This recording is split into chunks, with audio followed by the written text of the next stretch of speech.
I was once an iron soldier, and I've been where the eagles call. I will tell of a shining city and how she came to fall.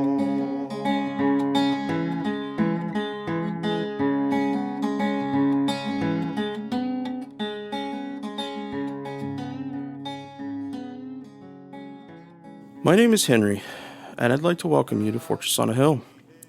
My co-hosts and I are a group of leftist American veterans who scour the news headlines looking for stories related to the military and veteran communities of the U.S.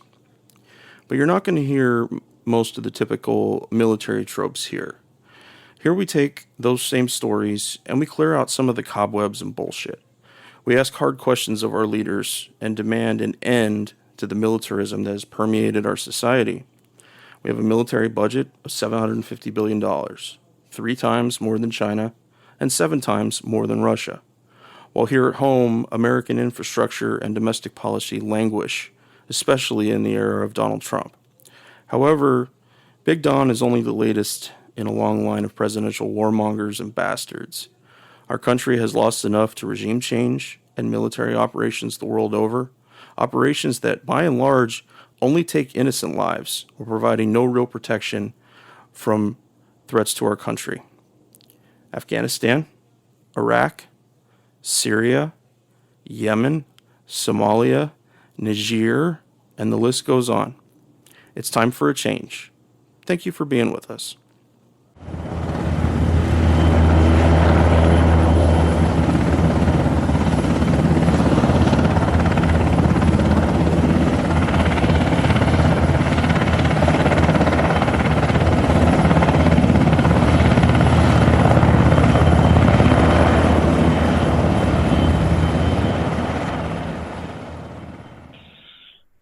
Well, all right, listeners, I wish I could tell you that we have some good news for you today, but we don't. We have 4 really disturbing headlines to go over. And the first one we're going to talk about is Trump's apparent affinity and the Republicans who back him, right? Republicans in Congress, their affinity for war criminals. They don't just love the military. They don't just support our troops. They support our troops without exception, right? Unconditionally, the way a mother loves a child, even if some of the military members have committed mass atrocities. Sometimes, in the case of the soldier in Afghanistan who, just went door to door in a village killing people, or whether it's this new guy, Navy SEAL named Gallagher, who allegedly shot civilians in Iraq,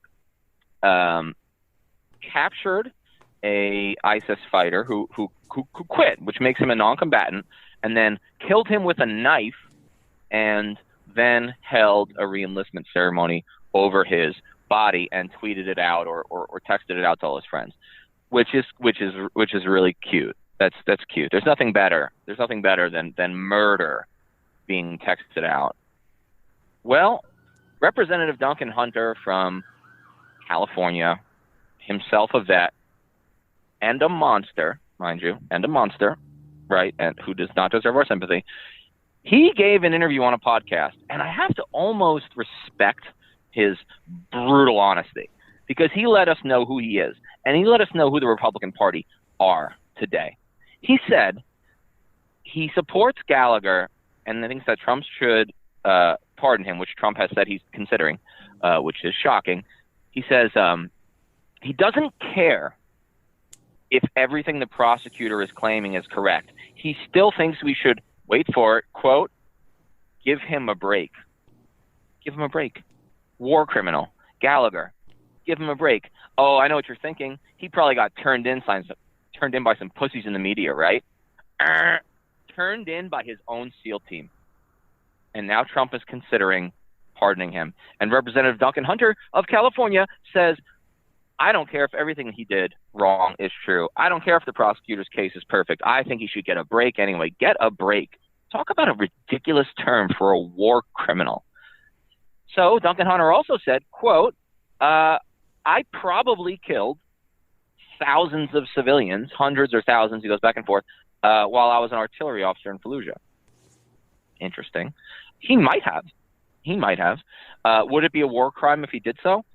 That's arguable. It would be hard to put it on the artillery officer. It would probably be more of a broader war crime that the United States, wielded against the civilian populace, what was left of it in Fallujah. But the confidence with which he said, I also killed thousands of civilians, I shouldn't, what are you going to hold me accountable next?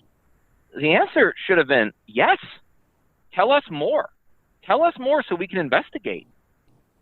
I mean, to admit, I don't even necessarily think he's correct about what artillery did in Fallujah. We could argue about that. I think most civilians had left. I'm not saying we didn't kill hundreds and maybe thousands, but I think his statement that his personal battery that he commanded killed thousands of civilians is a massive overestimation. But regardless of that, the confidence with which this guy just like admits to potential war crimes and unabashedly defends an accused / known war criminal in Chief Gallagher is staggering. And I'll end with this. Trump is considering pardoning Gallagher. Think about the precedent that would set. There's no longer such a thing as an American war criminal if Trump does this. What he's saying, essentially, is that Americans are above the law. All military members are honorable, regardless of their actions, regardless of their inhumane actions, they will face no consequences. And I will tell you this. You guys can comment on this because this is where I'm going to end. That goes against everything I was taught as a soldier and an officer. I was taught that you ignore illegal and immoral orders. I was taught that there are rules of law, that there are Geneva Conventions, and that what makes America great, and this is what I was taught, what makes America great is that even if our foes don't follow the Geneva Conventions, we do. But I don't think we can say that anymore. What do you guys think? No, I don't know that we can ever truly say that, but that is something that it's bragging rights. We're supposed to say we have the finest military in the world and the most professional military in the world. I'm sure you guys have heard that one. And it's really important to point out here that, like, for Gallagher's situation, Gallagher's a Navy SEAL. I at one point I considered enlisting to become a Navy SEAL, and I remember hearing a lot in those pamphlets and briefings and such about how professional they were, how that they would never take an innocent life, ad nauseum. So why is this acceptable to the non-Trump Republicans? Why are they finding it okay for him to go that far with this? Is it just that they're that terrified of Trump? I think you raised an important question, and I just want to make 2 points about it. Number one, I think the Republicans have staked their legitimacy on being pro-military. And they have such a blind view of what pro-military is that they'll back anything an American soldier does, including fucking war crimes, right? Yeah. The second thing is this. Listen, I wrote some interesting and controversial things about John McCain when he died. And in retrospect, I was probably too easy on him out of a sense of sentimentality, because John McCain was an extraordinarily flawed right-wing Republican in the aggregate. But here's what I think. The Republicans will miss him now, because I really believe, and I hope I'm right, that McCain would not have put up with this shit. And the reason I say that is because when all the Republicans supported torture during the George W. Bush administration, it was McCain who said, no, torture's bad. I was tortured. We shouldn't do it. And I wish there was a voice in the Republican Party, because I don't see one. Tell me if I'm wrong. I don't see one that's willing to step up and be the moral beacon and say, look, I don't like Democrats, but they're right on this issue. That takes political courage. And I think the Republican Party's become so right-wing that they don't have that kind of political courage anymore. Yeah, I feel like everybody has hitched their star to Trump's wagon and to this idea of like you said, that we're just this crazy pro-military stance right now, kind of everywhere, but especially with the Republicans. And nobody really wants to say those kind of things because they're afraid of what their constituents are going to say or whatever. But well, you remember what John Boehner said when he gave a interview. He said there is no more Republican Party. There's a Trump Party, and that's it. Yes, yeah, and he was right. A lot of people got frustrated about him saying that, but seriously, I mean, nobody. I think to your question, like, yeah, I mean, there has to be some accountability, right? And yes, we're America, and we think we can go around the world and do whatever we want. And but at least, you know, for a while we were thinking, okay, like we have to uphold some of these conventions, you know, the rest of the world agrees to. And if we're just going to pardon people for doing things that are blatantly wrong, and we're going to make all these excuses as to why, you know, we're never going to be able to say that I mean, we already are on really thin ice as far as the moral high ground goes, if we ever were. But you know, now it's if we were just going to pardon people for legitimately killing civilians, we don't have a leg to stand on anymore. And there's been numerous 4-stars that have come out, retired ones. I know Martin Dempsey came out and said that it was wrong. So there was some military leaders willing to step into that space. Yeah, and let's remember where Martin Dempsey comes from. He's not perfect, but he's one of my favorite chiefs of staff of all time. He taught English literature at West Point when he was a major. And that may sound irrelevant, but I'm telling you, a guy like that has more of an intellectual and moral compass than your average general. And I think it's important to recognize that we do need intellectuals. We do need people of principle in our military. That the continuing education is important, because to me that kind of defines part of the reason why Martin Dempsey would come out against pardoning war criminals, because he thinks we are better than that, and we are, or we ought to be. Because here's the thing: we don't take an oath to a specific president or to a specific general or to a specific law. We take an oath to the Constitution, and we were taught that you ignore illegal and immoral laws. And the reality is, what Gallagher did is illegal and immoral. What he allegedly did is illegal and immoral, and it's unacceptable. Absolutely. So I think it's I don't know about how important, but I think it's important we add some contrast in here about prisoners and long sentences for certain crimes. And I'm speaking, of course, about John Walker Lind, the notorious American Taliban, who just recently was released after 17 years in prison. Now, for those who don't know, and I didn't know, and I knew I could connect the name with the American Taliban, but I didn't really know anything about him before I started looking into this. And he left the United States in early 2000 to go study Arabic, and consequently became a devout Muslim. And then he later, earlier in 2001, joined the Taliban to fight against the Northern Alliance. All of this happened months and months before September 11th took place. Now, in November of 2001, he was found among a group of Taliban fighters whose commander had surrendered to the Northern Alliance.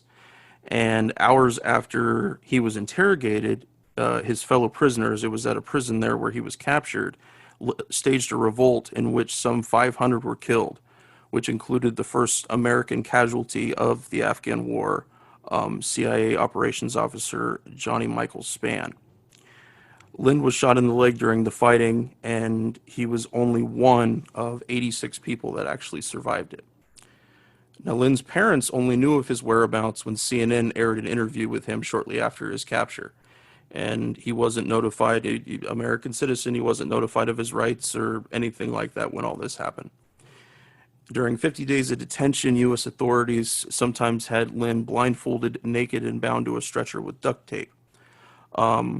Although his family had retained a defense attorney and told U.S. authorities about it, Lind knew nothing about his attorney for more than a month.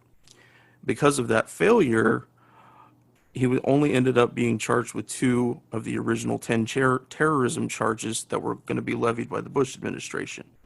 And in an agreement with the Justice Department not to share his story or any details about the torture he received. He only received a light sentence of 20 years.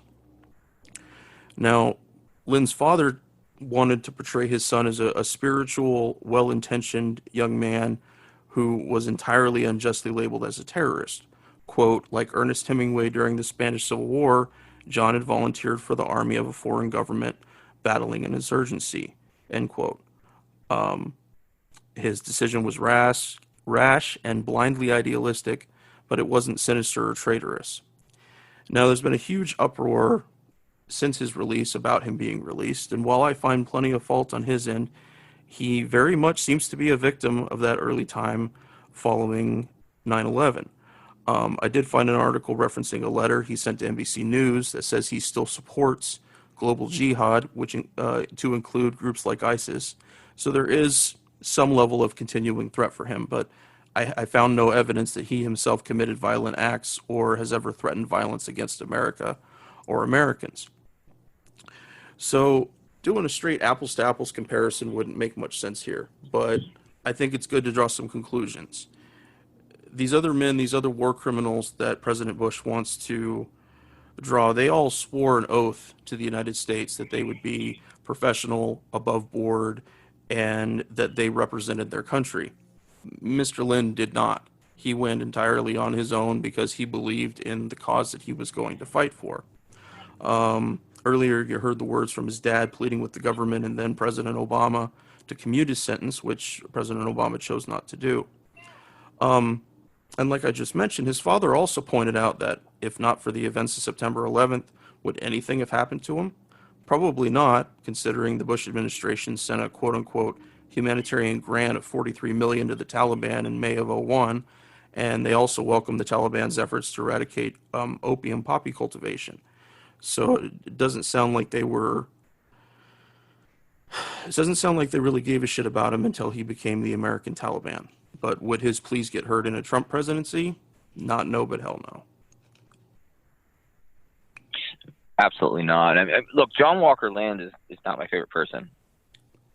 You know, he's not. I'm not. This isn't a defense of Lynn. This is a defense of due process that I'm about to make. I think his father is correct that John Walker Lynn didn't go to Afghanistan to fight America. He went to Afghanistan to support a nascent caliphate against an insurgency, or at least against a rebel movement known as the Northern Alliance. Had there been no 9/11, he would have committed no crimes against Americans, and arguably he still committed no crimes against Americans, because while he may have been a combatant for a foreign country, he wasn't working with Al-Qaeda Central to attack the homeland. He was fighting for the citizens' army, or the farmers' army of the Taliban. And I'm not a fan of the Taliban, but this is ridiculous that he served 17 years in prison, because Nazi officers who were captured in World War II, even SS officers in many cases, served far less than 17 years. Wow. In fact, most were released at the end of the war, or within a year of the end of the war.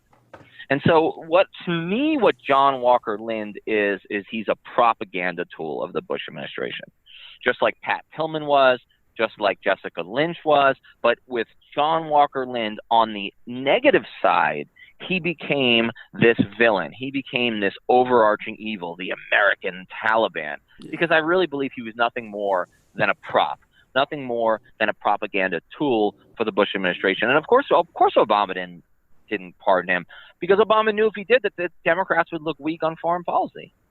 So this guy spent 17 years in prison, but for what charge exactly? Okay, taking up arms against the United States?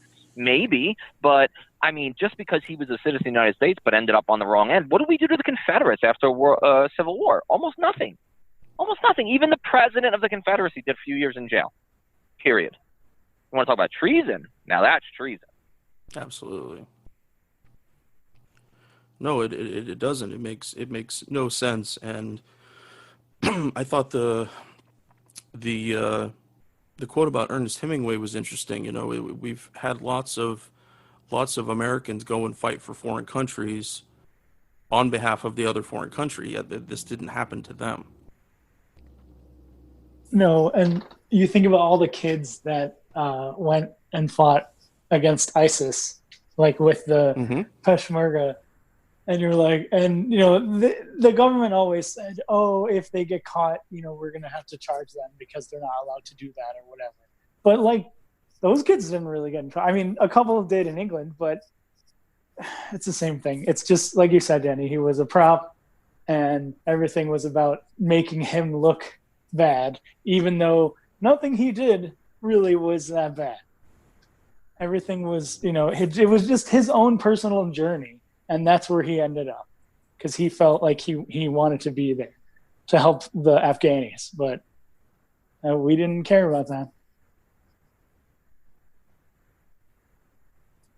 Yeah, no, a mature country would have treated him like a prisoner of war. A mature country would have let him go once he was no longer a threat. That's what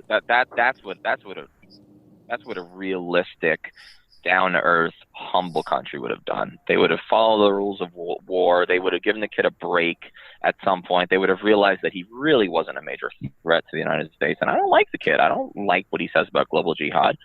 But I don't like what a lot of Nazi soldiers did. And we released millions of them within the year of the surrender. Well, if there is no surrender, then we have to decide how long is long enough to hold these kids. I mean, not just the American Taliban, John Walker Lynn, but I'm saying like all the guys at Guantanamo, for example, like most of whom weren't international terrorists, but rather were like leaders in the Taliban. Like, when is long enough? Are we really going to, and I've written an article that we are we really going to maintain these prisoners, whether it's in Iraq or Afghanistan or Guantanamo Bay, indefinitely? Are we really going to like get hospice care at Guantanamo to like, to ease these people into death without ever having seen a trial? I just think it's ridiculous, and it makes me extraordinarily uncomfortable about my nation.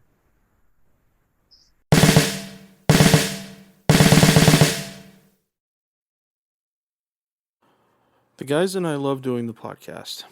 Being able to share our experiences in the military with allies and supporters means the world to us. But we can't do all the work. We need you to share an episode of ours with someone, anyone who you think might be affected by it.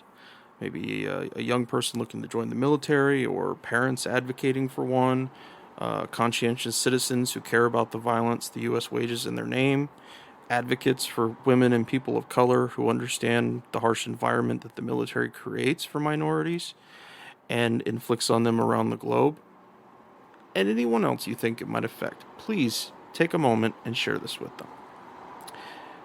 Now, our podcast is supported in a few different ways. First, there's Patreon, where we're very blessed to have an array of wonderful supporters, helping the guys and I pay for some of the podcast expenses. Those who contribute $10 a month or more will be mentioned here as an honorary producer, helping keep you, our listeners, stocked with new episodes. But you don't have to contribute $10 a month to help us.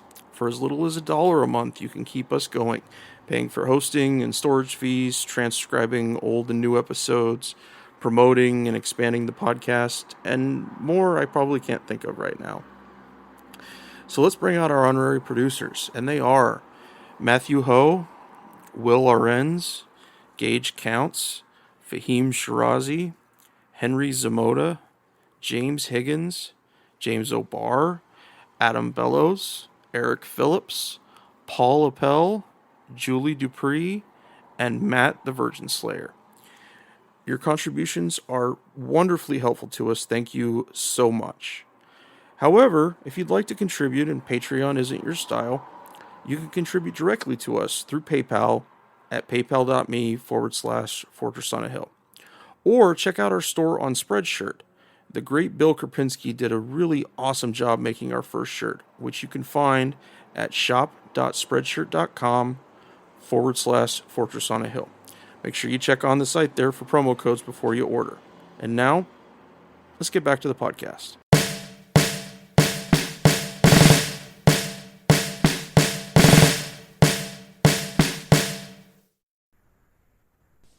Well, so we have this guy, Daniel Hale, who he's a former Air Force intel analyst. Then he went to work for the NGA, which is the National Geospatial Agency. They deal with a lot of the satellite imagery and imagery intelligence and that kind of thing. After he got out, it's crazy. We were in the military at the same time. So, but he was at a book signing with Jeremy Scahill when Jeremy was promoting his book Dirty Wars, and they were kind of talking just about what they were dealing with, and he was saying that he was mentioning that he was working and he was working in these programs, and they kind of developed a relationship, and Hale ended up giving him, allegedly, a couple thumb drives worth of information, and which helped him write his book Assassination Complex. So he's facing up to 50 years in prison for this act, because they're charging him with each individual thing. So yeah, he could get up to 50 years in jail, which would be the longest that we would ever try to charge anyone under the Espionage Act. I mean, right now, Reality Winner's already in that because she is 5 years of prison. That's because she pled guilty. So it's just really, I don't know. I'm really frustrated about this because for me, everything in that book it was hard for me to read personally because it was stuff that I had been a part of. But he did a really good job of laying out everything. And he had written kind of a foreword in the book where Daniel is talking, well, I mean, the unnamed source at this point. And he just kind of mentioned, like, saying why he felt like it was necessary to talk about these things. And for me, it was spot on. It made absolute sense to me. But unfortunately, in espionage cases, nobody can talk about their reasons for why they did what they did. Like, that's not a valid legal defense. So I think that's part of the reason why it's become so easy for people to prosecute leakers under this, because there isn't really a defense against there's not really a defense against what the prosecutors have to say. See, that still doesn't make sense to me. Do we know any more about why it is, or is just that was the way the law was written, that you just don't have a defense? It seems that's just the way the law was written. Like we talked about earlier, is written in 1917 during World War I. Yeah. And people it was just, this, I guess it seemed like it was just this consensus of, well, if you're spying against us, you can be charged under this. And it wasn't until, Daniel Ellsberg and the Pentagon Papers, when they were trying to charge him and the Washington Post under the Espionage Act. And it didn't stick back then, but we've been able to make it stick now under the last 20 years. I do think it's important to back up and mention what you said, which is, as a historian, when I hear about the Espionage Act, I like to understand the context and moment, like national moment that it was passed. And so there were two acts. There was the Espionage Act, and then there was the Sedition Act. Now, the Sedition Act was eventually overturned as unconstitutional because the Sedition Act essentially said that if you spoke against America, that was unconstitutional during a time of war, or that was illegal during a time of war. So it essentially just obviated the entire premise of the First Amendment. But the other relic is the right word. The other relic of that period was this Espionage Act. Now, it hasn't been used a whole lot, and it especially hasn't been used a whole lot against journalists or against leakers, right? Sources who leak documents to the press. It's rarely been used for that. And in cases where it was attempted, as in 1971 with Daniel Ellsberg of the Pentagon Papers, many times the government lost. Okay, they either lost or they dropped the charges knowing they would lose. In the case of, Daniel Ellsberg, and then it's another 11 years before it's used again against a leaker. And then comes Obama, and we all wanted to like him. We all admire things about him. I think the reality of Barack Obama is that he prosecuted 9 leakers under the Espionage Act, which was more than all other presidents combined since 1917. So what did Obama do?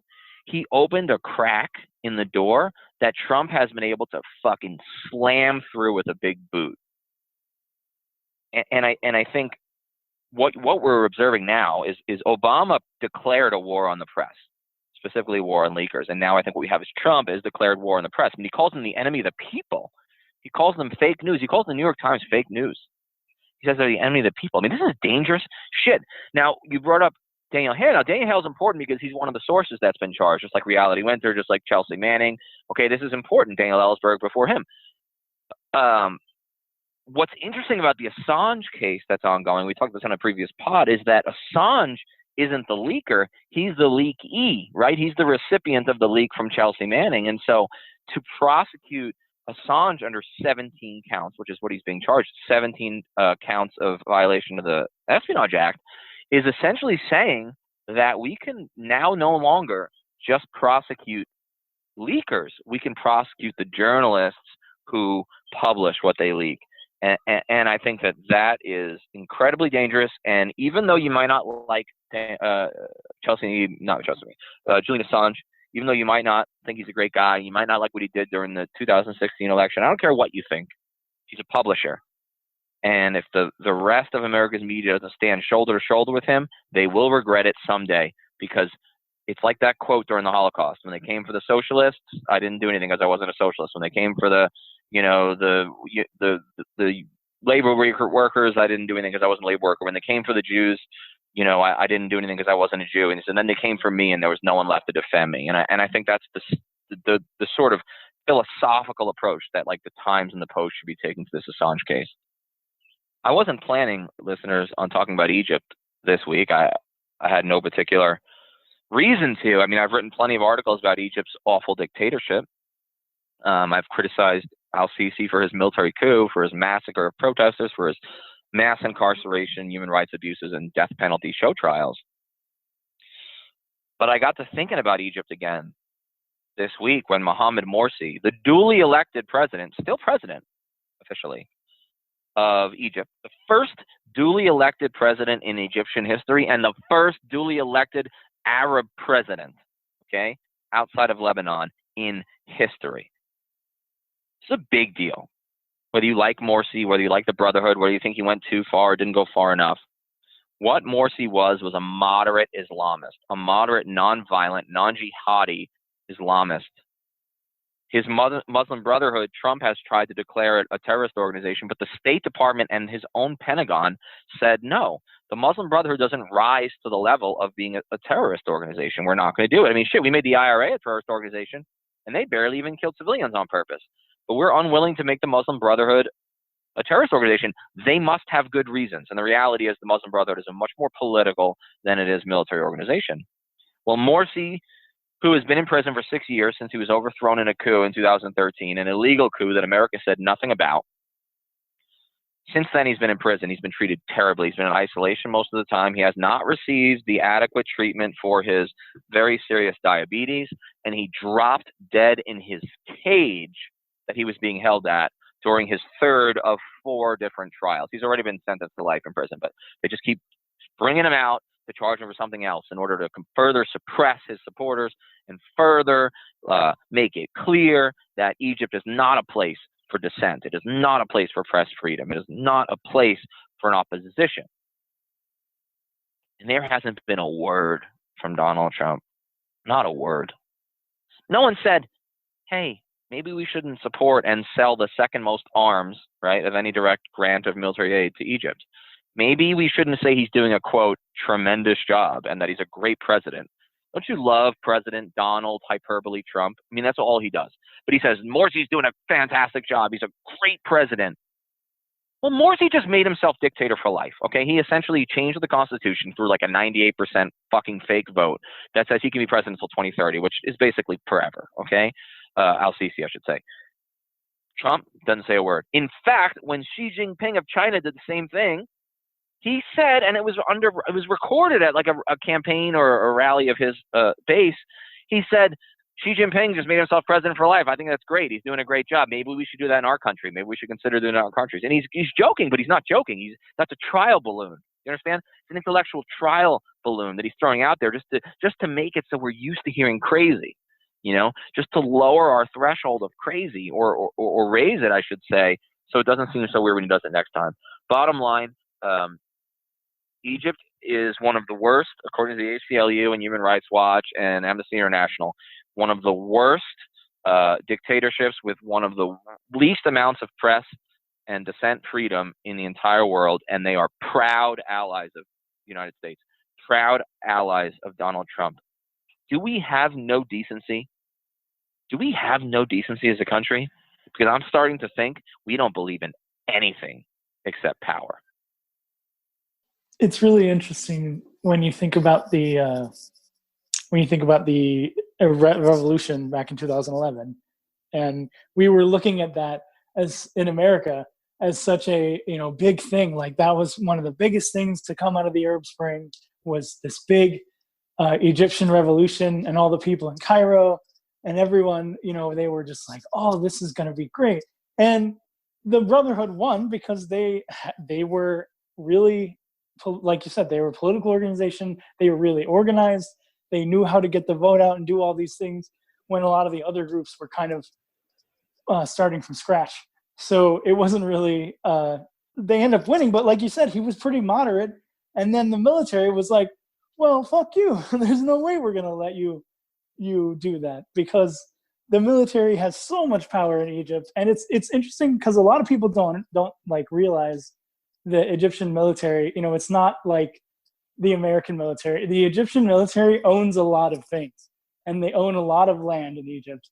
And so they have a vested interest in maintaining a control there. So it was so easy for them to make up some bullshit when the protests happened and pin it all on Morsi and say, oh, look at how bad this government is. We need to take it over. And just go right back to the same government they had since they got released basically since Nasser died, basically. Yeah, absolutely. I mean, the bottom line is that Egypt today is right back where it was in 2011, maybe worse than it was under Mubarak. Mubarak was in charge since, 1981 or whenever it was that his predecessor was murdered or assassinated. The reality is America is allied with three of the most repressive countries in the world, or at least in the Middle East. Egypt, which is a military dictatorship. Saudi Arabia, which is a theocracy, a royal theocracy, one of the last absolute monarchies on the planet, if not the last one. And then Israel, which is an apartheid state. Now, some people get upset when I put Israel in that group, but I think in terms of the oppression of the Palestinians, they do belong in the conversation. But the reality is Egypt, for all the hope and all the dreams and all the Twitter and Facebook revolutions we heard about, in the end, the Egyptian revolution fizzled out into a new military dictatorship, and America did almost nothing about it. Obama at least said a few things, like towards the end, like that he thought Sisi was, was a bad guy, and maybe he was going to cut some of the military aid. But even he took a very relatively light stand on it. And now the thing is, you've got a president today who he really likes authoritarians, whether it's Xi Jinping, whether it's Vladimir Putin, whether it's Bolsonaro, the fucking lunatic in Brazil, or whether it's, Kim Jong-un, or in this case, al-Sisi. Look, this is a wave of right-wing populist autocracies across the world, and Trump has to be figured as among that group, as a leader in that group. So it should actually come as no surprise to us that he supports, Abdel Fattah al-Sisi and his military government.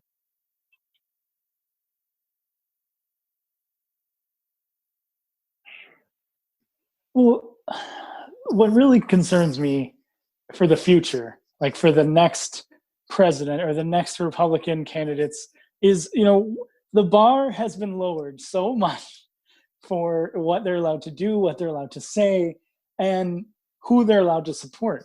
And so, like, at some point, there has to be a reckoning, right? There has to be some people that are willing to back up and be like, wait a minute, we're Americans, and if we want to say we support these ideals of America, then we need to stop doing these things. Unfortunately, it doesn't look like anybody has the courage to do that right now, besides like Justin Amash. But even then, he's only doing that right now, and who knows how long he'll be able to keep that pressure up. So it doesn't seem like there's a lot of daylight for people, and it just makes me really sad to see that the bar continually gets lowered and nobody wants to call it out.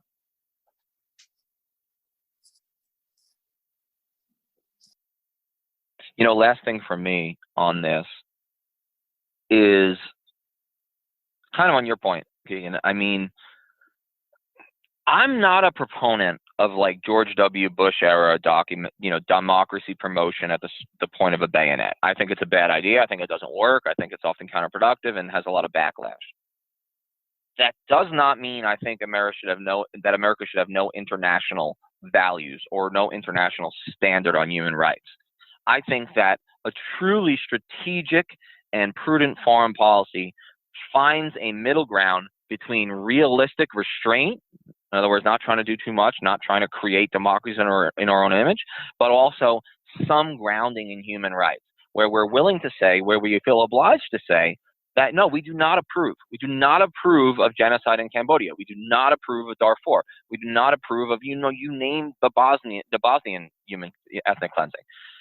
I think that it's reasonable to expect that the United States shouldn't be all one or all the other. It can be both. And I think a truly prudent foreign policy, again, would be grounded in restraint, but would also say, look, the United States does choose on its own to associate with, buy weapons, or send aid to countries that have reasonable human rights records.